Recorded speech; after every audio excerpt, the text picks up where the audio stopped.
Assalamualaikum warahmatullahi wabarakatuh. My name is Yulianti Ladoni. Di video kali ini saya akan menjelaskan tentang text explanation.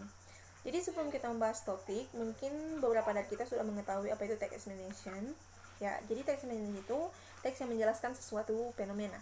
Nah, untuk lebih jelasnya, the definition of text explanation and explain non-fiction text that is used to describe how or why things happen. It usually includes a sequence of events, explain how, and provide the reason, a process or phenomena, or why.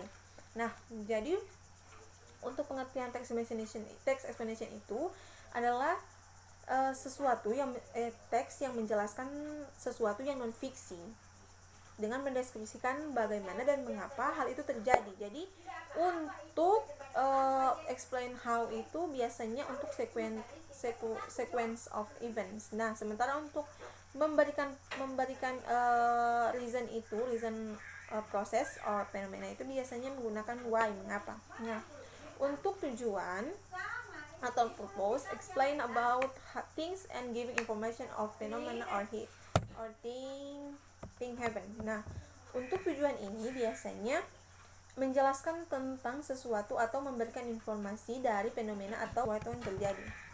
Pada text explanation ada dua types. Yang pertama adalah sequential explanation and cause and effect explanation. Okay, the first is sequential explanation. Untuk sequential explanation itu describe natural and non-natural phenomena. For example, life cycles. Jadi untuk sequential explanation itu biasanya mendeskripsikan natural dan non-natural fenomena. Jadi itu sesuatu hal yang natural dan bisa tidak natural.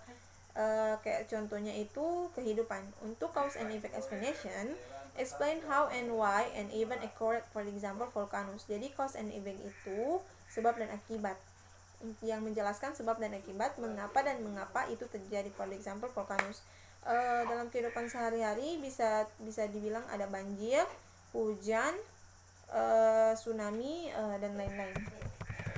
Nah, untuk general structure dari text explanation itu ada tiga. Yang pertama general statement, yang kedua adalah explanation, dan yang ketiga adalah closing. Untuk general statement berisi tentang informasi umum mengenai topik yang akan kita bahas. Jadi untuk general statement ini bisa dibilang sebagai pembuka dan ini hanya berisi tentang informasi umum sebagai pengenalan apa yang akan kita bahas. Untuk yang kedua adalah explanation. Nah, untuk explanation ini adalah isi dari text explanation. Jadi berisi serangkaian kejadian-kejadian atau sequence of event dari suatu fenomena atau peristiwa yang akan kita bahas. Nah, kita juga bisa menjelaskan menggunakan pertanyaan how and why. Jadi untuk penggunaan why and how itu dalam text explanation itu kita gunakan sebagai penjelasannya, untuk penjelasan yang kita sampaikan agar lebih komprehensif. Nah, yang ketiga adalah closing atau penutup.